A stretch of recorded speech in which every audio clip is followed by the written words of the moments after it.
সন্ধ্যার সময় এখন চা বানাচ্ছি, চা খাবো তাই। এই যে কত সুন্দর কালার চার। চা কে খাবে? চা চা বানাচ্ছি, কে খাবে? রিহান বাবু। এই যে মনে হচ্ছে তাঁত রসের মতন কালার হয়েছে। কি ছেন, এতে লবঙ্গ আর এলাচ ফল দিছি, তেজপাতা দিলে আরো সুন্দর হতো।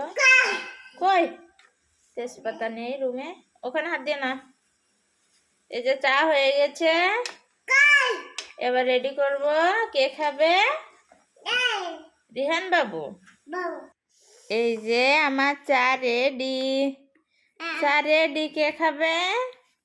কে খাবে? রিহান বাবু। কে খাবে চা? রিহান বাবু। দাঁড়া টোস্ট নিয়ে আসি, টোস্ট নিয়ে আসি। No no no no no.